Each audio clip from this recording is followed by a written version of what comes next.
کیا آپ جانتے ہیں کہ حضرت آدم علیہ السلام سے پہلے بھی زمین پر مختلف مخلوقات آباد تھیں؟ وہ کون تھیں؟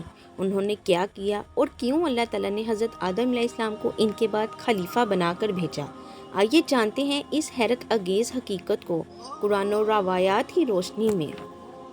اللہ تعالیٰ نے حضرت آدم علیہ السلام کو زمین پر اپنا خلیفہ بنایا، جیسا کہ قرآن میں فرمایا گیا انی جاعل فی الارض خلیفتن، ترجمہ میں زمین میں ایک خلیفہ بنانے والا ہوں۔ مفسرین فرماتے ہیں کہ جب اللہ تعالیٰ نے یہ اعلان کیا تو فرشتوں نے عرض کی کیا آپ ایسے خلیفہ بنائیں گے جو زمین میں فساد کرے گا اور خون بہائے گا؟ یہ سوال اس لیے کیا گیا کیونکہ وہ فرشتے جانتے تھے کہ اس سے پہلے جنات زمین پر رہتے تھے جنہوں نے زمین میں فساد اور خون ریزی پھیلائی تھی۔ قرآن میں ارشاد ہے وَخَلَقَ الْجَانَّ مِن مَارِجٍ مِنَ النَّارِ، اور اس نے جن کو آگ کی لپیٹ سے پیدا کیا۔ جب جنات نے سرکشی کی تو اللہ تعالیٰ نے فرشتوں کو بھیجا جنہوں نے ان کو شکست دی اور پہاڑوں یا سمندروں میں دھکیل دیا۔ اسی کے بعد انسانوں کو خلیفہ بنا کر بھیجا گیا۔ کچھ مفسرین کے مطابق یہ بھی آیا ہے جنات سے پہلے ہنس و بنس نام کی مخلوقات آباد تھیں جو زمین پر ظلم اور فتنہ کرتی تھیں۔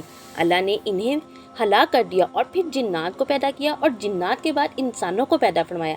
یہ واقعہ ہمیں یہ سکھاتا ہے کہ اللہ تعالیٰ نے انسان کو زمین پر صرف رہنے کے لیے نہیں بلکہ عدل، علم اور خیر کے ساتھ خلیفہ بن کر رہنے کے لیے بھیجا ہے۔